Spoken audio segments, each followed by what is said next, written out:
heavily, but socially. You know, I started working at this company, and the doctor used to take us out all the time and to appear social.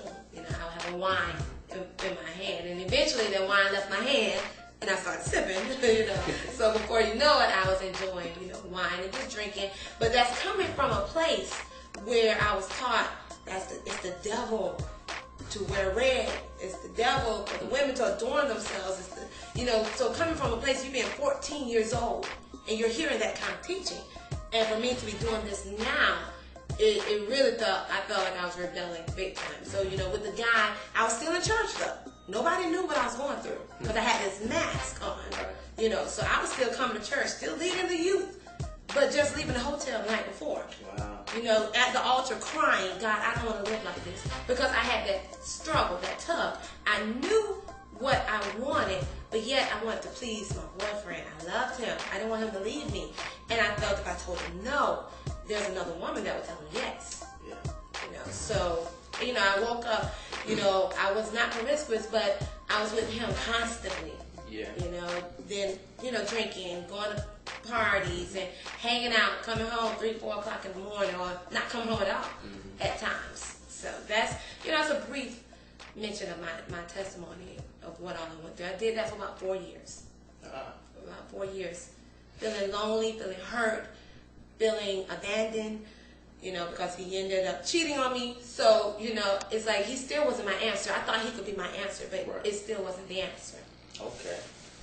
I understand that. Now, you talk a little bit about, heard you mention before, the ministry that you do as far as speaking publicly, and your experience with alternative schools, like some of the kids that are in alternative schools, how you would motivate them, and just the lifestyle that went on in that environment. I want you to just talk a little about that. Tell our fans something about that. Well, I had a wonderful opportunity to go to an alternative school, Clayton County Public Schools, but as well as there are times I've also had a chance to go in to speak to first-time offenders from my hometown, as well as I've done day camps for young women that has been abused.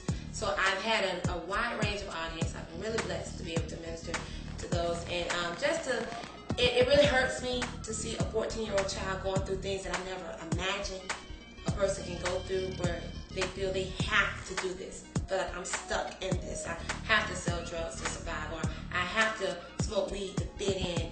And to see that, it really gave me a wide range of my ministry. It helps me to open my mind more, not to be judgmental, but to understand the teenagers on their level. Right. And it allowed me to be accessed at different levels of different teenagers, what they're going through. I can understand that. Great.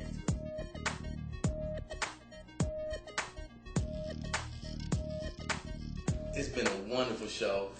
Miss Eunice Gillion, yes. Indeed, you know I'm Keenan Dijon, but it's been a pleasure having you. Thank you so much for having me. Yes, ma'am. Yes, ma'am. So, let our viewers know, who have been loving to hear your story, as well as myself, where can they find your book? Where can they get your contact information? Lay it all out there for me.